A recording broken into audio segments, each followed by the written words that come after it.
Olá, vamos apresentar o módulo 4 do curso de Contabilidade Básica. Nesse módulo, nós vamos entrar efetivamente na parte prática, então trazer alguns exemplos práticos, embora que ainda elementares, né? Não vamos nos aprofundar muito, vamos trabalhar ainda num nível prático para entendimento, para compreensão, tá? Então nós vamos ter aqui o quê? Um movimento contábil, onde nele nós vamos ter a demonstração de todas as técnicas, das principais técnicas apresentadas. Por exemplo, na constituição da empresa, formação das disponibilidades, compra de bens e equipamentos, geração de receitas, de serviços, pagamento de serviços por serviços prestados e a contabilização de despesas ocorridas. Para isso, nós vamos mostrar as principais técnicas contábeis. A ocorrência do fato, a descrição sintética do fato. Nós vamos mostrar o documento comprobatório, né, para que o pessoal ainda não tem familiaridade com a matéria, ver de onde vem, né, como é caracterizado aquele fato. Os modelos de documentos, eu até peço aí para que não leve tanto em consideração, porque foi feito para fins didáticos. Então, o modelo do documento é para a gente colocar aí no espaço como acontece aquilo, como é feito aquilo, como é feito bem na prática mesmo. Então nós temos aí o lançamento contábil, que vai gerar o diário, coisa que nós já aprendemos anteriormente. Nós vamos ter o razonete em T, que é uma técnica de apuração de saldo que a contabilidade utiliza, nós vamos ver com detalhes, que vai gerar o razão, depois nós vamos mostrar um livro razão aí para que vocês vejam. E por fim o resultado contábil. O resultado contábil é feito através de uma técnica própria que gera o balancete de verificação, que é a relação das contas, e do balancete de verificação eu faço a classificação das contas de ativo e de passivo. Então as contas que são patrimoniais, que representam bens, direitos e obrigações, eu coloco num demonstrativo, que é o balanço patrimonial, e as contas de resultado, que são as despesas e receitas, eu coloco num outro demonstrativo para efeito de apuração contábil. Então vamos à prática. A primeira ocorrência que nós vamos analisar é a ocorrência da constituição da empresa. Então eu tenho aí uma empresa modelo, eu vou constituir a empresa. O que se faz quando se constitui uma empresa? Eu crio um contrato social. A não ser que seja uma empresa individual, né? Eu vou ter que gerar documentação junto à junta comercial lá, com uma ficha de empresa individual, mas normalmente é feito um contrato social. Quando eu tenho mais de um sócio, eu tenho um contrato social. Então, mais para frente, nós vamos analisar contrato social, vamos ver como é feito, o que é um contrato social consolidado, mas por enquanto, nós vamos simplesmente nos ater aos itens do contrato que são importantes. As cláusulas do contrato são importantes para a contabilização. Então eu vou ter aqui, no caso desse modelo que eu estou usando, a cláusula 4, ela diz o seguinte: o capital social é de R$15.000, dividido em 15.000 cotas de capital nominal de R$1 cada. Totalmente integralizado no ato, em boa e moeda corrente nacional. Então eu vou ter aqui os dois sócios, que eu chamei aí de fulano de tal e ciclano de tal. Fulano de tal, ele tem 10.000 cotas, então ele tem R$10.000 de capital social da empresa. E a ciclana de tal tem 1.000 cotas, R$5.000 de capital social. Isso soma um capital total de R$15.000. Aí eu entro na contabilização desse fato administrativo. Como eu já havia dito anteriormente, o lançamento contábil eu tenho data, conta de débito, conta de crédito, histórico e valor. Então eu vou ter aqui, nesse caso, uma data, por exemplo, dia 3/1 de 2012. O número da conta aqui é da conta reduzida aí, para nós não vai importar no momento. Eu tenho aqui esse 1zinho que está entre parênteses, vamos chamar que é a operação 1, para que a gente possa entender melhor no acompanhamento.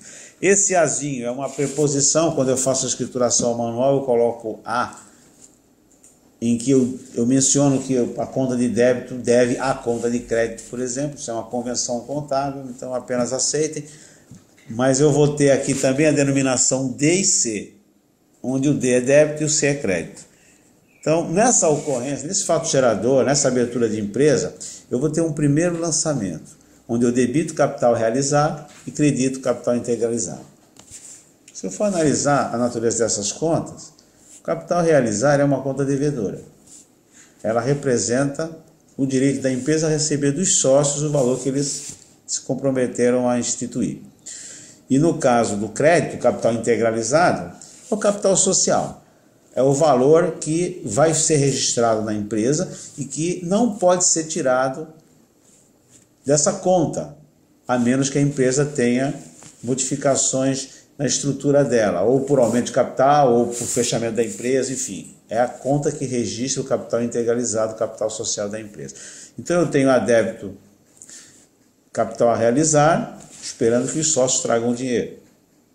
E tenho a crédito, capital integralizado, que representa o capital social da empresa. O valor, R$15.000. Aqui eu tenho as parcelas e eu tenho os sócios e um histórico aqui onde eu digo capital que se constitui, hoje a empresa modelo, né? Esse histórico normalmente ele é bem detalhista porque ele se baseia no capital social. Em seguida, nós vamos mostrar como esse lançamento ele se transforma no razonete em T. O razonete em T é uma técnica contábil onde eu faço a apuração manual do saldo das contas.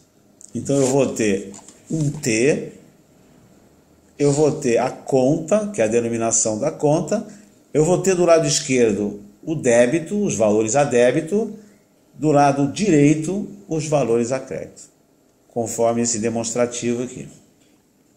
E aí, me reportando ao lançamento inicial, eu tenho a conta capital a realizar, nessa operação inicial 1, ela recebeu R$15.000 a débito. Um outro T da conta capital integralizado, que é o capital social da empresa, eu tenho 15.000 a crédito. Aqui eu faço o razonete do primeiro lançamento. Em seguida eu mostro o que é um balancete de verificação. O balancete de verificação é nada mais nada menos do que a relação das contas do razonete em T com os respectivos saldos apurados. Então eu vou ter aqui as contas, por exemplo, capital a realizar, capital integralizado. Eu vou ter o movimento a débito e a crédito. Então na conta capital a realizar entrou 15.000. Na conta capital integralizado, que é o capital social, natureza credora, entrou a crédito R$15.000. Somando vai dar 15.000. A apuração dos saldos, eu simplesmente repito, saldo devedor, saldo credor, 15.000. Vou entender mais para frente como é que funciona esse saldo aqui. O balanço patrimonial da empresa, ele nada mais é do que uma estática do patrimônio, uma radiografia do que está acontecendo com a empresa. Então é onde eu demonstro o ativo da empresa, o passivo da empresa, as contas patrimoniais. Nesse caso, eu vou ter, de um lado, o ativo, do outro lado, o passivo. No ativo, eu já tenho uma conta movimentada que é capital a realizar. Essa conta capital a realizar tem 15.000, representando um direito de receber dos sócios. A conta capital integralizado, 15.000, representando o capital social da empresa. É aquilo que eu volto a enfatizar. Eu não posso mexer, a não ser que eu estou entrando com capital, estou alterando alguma coisa que é base da empresa. O capital a realizar representa o direito da empresa, veja, sempre empresa, receber dos sócios o capital de 15 mil.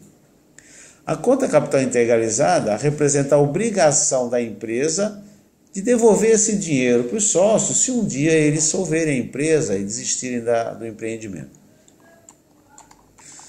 Continuando aqui, nós vamos ter uma segunda ocorrência. Nessa segunda ocorrência, os sócios efetivamente integralizam o capital social. Então, o que eles vão fazer? Eles vão com dinheiro na empresa e colocam esse dinheiro na empresa. É feito um movimento de caixa, um recibo com esse valor. E eu faço o seguinte lançamento. Debito a conta caixa pela entrada do dinheiro em caixa. Percebam, caixa é uma conta de ativo, ela aumenta pelo débito, diminui pelo crédito. Então ela recebe um débito de 15 mil reais. E a conta capital a realizar, que era aquela conta inicial que eu registrei o fato de receber dos sócios, eu coloco ela a crédito. E aí eu vou ter débito de caixa, crédito de capital a realizar, no valor de 15 mil. Histórico, parcelas. Como é que fica então o meu razonete? O meu razonete, a contabilidade ela é sistemática, né?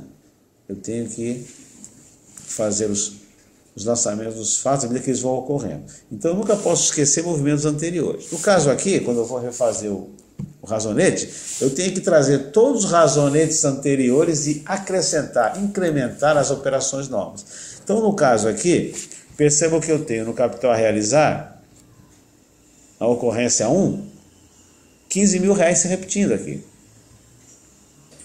E no capital integralizado, na ocorrência 1, 15 mil reais se repetindo aqui.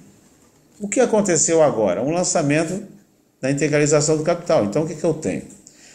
Uma operação 2, onde o capital a realizar recebe 15 mil. Então, se ele tinha 15 mil a débito, recebeu 15 mil a crédito. Ele aqui, então, tende a zerar. No caso do capital integralizado, eu não mexo. E no caso do caixa, eu recebo um débito de 15 mil reais. O caixa aumenta pelo débito, recebe um valor de 15 mil reais. O caixa é uma conta de patrimônio. É um bem da empresa. Como fica o balancete de verificação? O balancete de verificação simplesmente fica com uma conta a mais, que é o caixa. Eu tenho capital a realizar, que ela tinha 15 mil, recebeu 15 mil. Aqui eu começo a entender como funcionam os saldos. Então ela ficou zerada. Ela não tem mais saldo. Capital integralizado, recebeu 15 mil a crédito, manteve no saldo 15 mil a crédito. O caixa recebeu 15 mil a débito, manteve no saldo 15 mil a débito. Então vocês percebam que eu estou somando o débito e o crédito, aqui deu 30 mil, e no saldo eu tenho 15 mil. No caso do balancete patrimonial, me aparece então os bens, direitos e obrigações da empresa. Eu vou ter de um lado um bem de caixa de 15 mil, do outro lado uma obrigação, ou melhor dizendo, patrimônio líquido da empresa de 15 mil. Vamos para o fato, para a ocorrência 3. Na ocorrência 3, a empresa decidiu abrir uma conta bancária. Então ela foi no banco Itu, né? Sociedade Anônima, e abriu uma conta bancária com valor de 10 mil reais. Tirou o dinheiro do caixa e passou para o banco. Nesse caso, o Banco Itaú gerou um documento para ela, que era um simples documento de depósito bancário. Como é que eu faço para contabilizar esse documento, que é o comprovante de depósito bancário? Eu vou debitar a conta caixa e creditar, ou melhor dizendo, eu vou debitar a conta bancos, conta movimento, que é uma conta de ativo, ela vai aumentar, e creditar a conta caixa, que embora sendo uma conta de ativo, ela recebe um crédito, então ela tem uma diminuição. Esse lançamento, ele é débito de banco pelo aumento do saldo de banco, que é um ativo, e o crédito de caixa, que é pela diminuição do ativo caixa. No razonete, eu vou ter capital a realizar fechado, Capital integralizado com 15 mil a crédito, não mexo. Caixa geral, eu tinha 15 mil, recebi 10 mil, fiquei com 5 mil.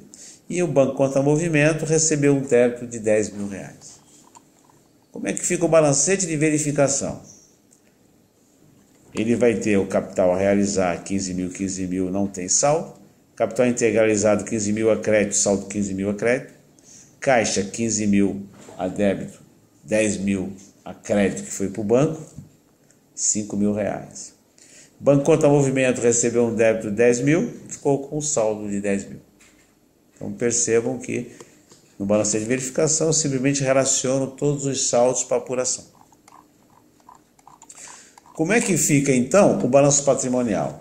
O balanço patrimonial vai ficar com o caixa de 5 mil e o Banco Conta Movimento de 10 mil. São as minhas contas de ativo. E o capital integralizado não mexo, eu fico com patrimônio líquido ainda de 15 mil reais. Vamos mostrar agora a quarta ocorrência e a quinta ocorrência juntas. Numa, eu tenho a aquisição, a loja São Paulo aí, de mobiliário para a empresa. Eu vou comprar mesas e cadeiras da empresa. E na operação 5, eu vou comprar computadores e periféricos. Então, eu faço essa compra a prazo, através de duplicados. Então, aí eu começo a ter uma certa complexidade. Por quê? Porque quando eu tenho a compra a prazo, eu tenho que lançar a prazo, tenho que controlar no caso, esse pagamento. Então, eu vou ter aqui os documentos que vão ser gerados aqui a loja de imóveis São Paulo gerou uma nota fiscal no valor de R$ 1.500, onde ela diz que eu posso fazer pagamentos através de duplicatas. Então, ela gerou 3 duplicatas, que é a 421, 422, 423.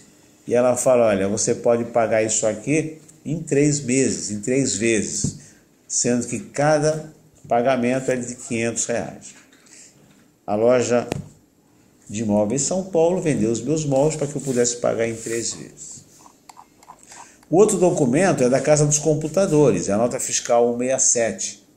A Casa dos Computadores me vendeu um computador, um Pentium 3 aqui, que ele cobrou 3 mil reais e falou para mim assim, olha, você pode pagar através de uma única duplicata a vencer no mês que vem, no valor de 3 mil reais. Então eu sei que eu vou fazer esse lançamento e vou ficar devendo, não vou pagar na hora. Como é feito o lançamento? O lançamento é feito com um débito de imóveis e utensílios. Quer dizer o quê? Que está entrando móveis e utensílios na empresa, estou tendo um aumento de ativo. Em contrapartida, eu estou tendo um crédito de duplicatas a pagar. Esse duplicatas a pagar é uma conta que representa uma dívida, né? É uma obrigação futura de pagamento dessa dívida.